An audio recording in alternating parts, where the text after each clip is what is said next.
Oi, pessoal, bem-vindos ao canal Francamente Márcia. Hoje vamos bater um papo sobre um tema que ainda gera muitas dúvidas e inquietações.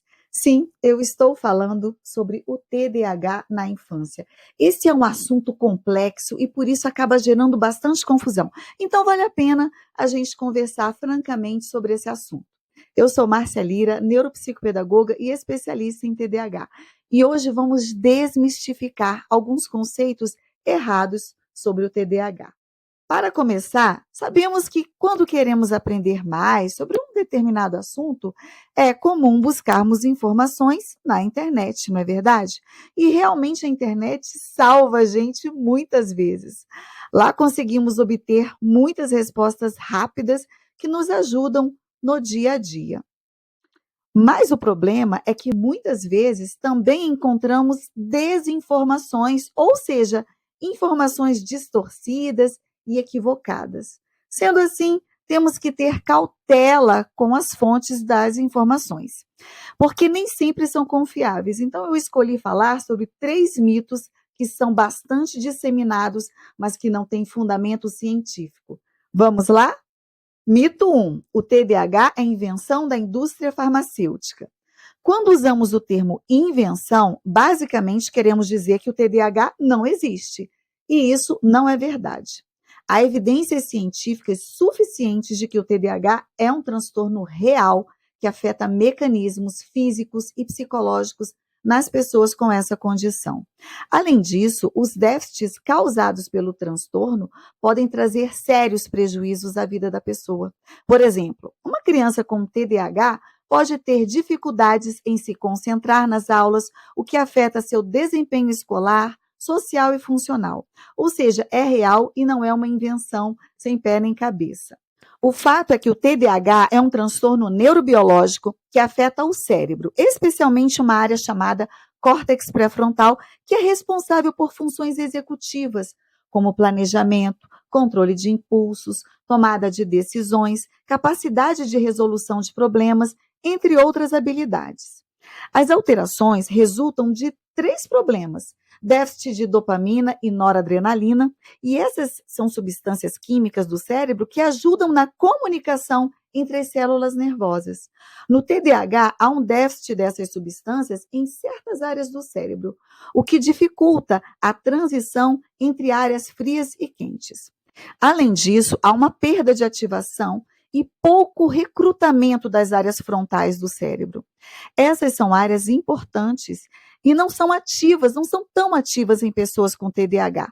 Na prática, quando uma pessoa com TDAH se depara com tarefas ou ações cotidianas, não consegue ativar regiões cognitivas ou emocionais suficientes para a performance mínima esperada. Por último, há um atraso na maturação do cérebro. O desenvolvimento das áreas frontais do cérebro em crianças com TDAH é mais lento, levando de 2 a 3 anos a mais para amadurecer em comparação com crianças sem TDAH.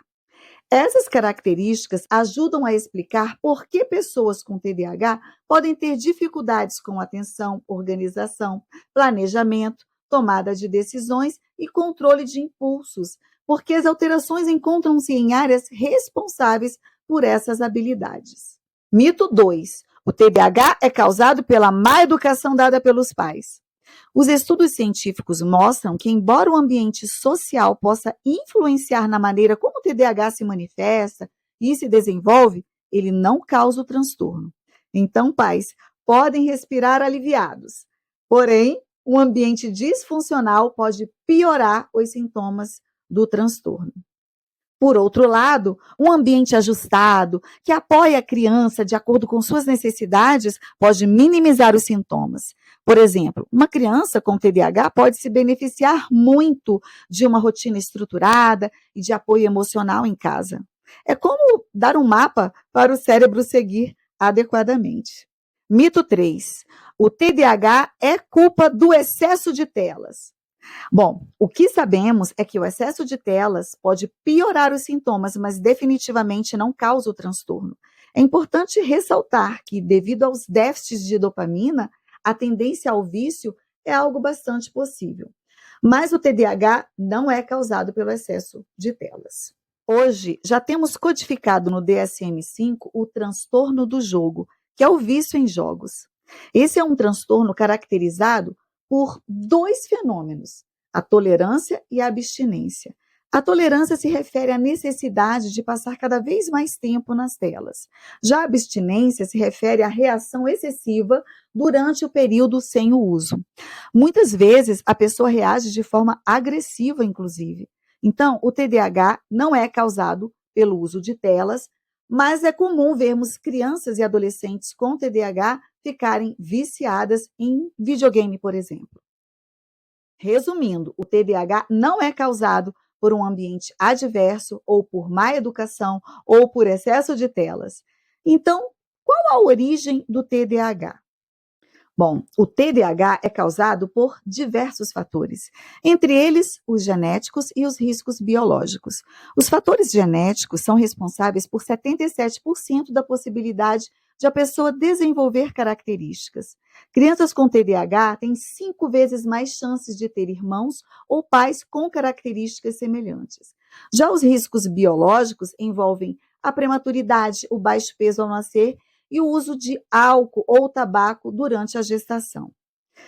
E aí, você já tinha ouvido alguns desses mitos ou outros além desses 3? Conta pra gente nos comentários. Obrigada por assistir, espero ter ajudado. E se você gostou desse vídeo, não se esqueça de curtir e se inscrever no canal para mais conteúdos como esse. Se ficou com alguma dúvida ou quiser entrar em contato, estou à disposição nestes canais. Até o próximo vídeo.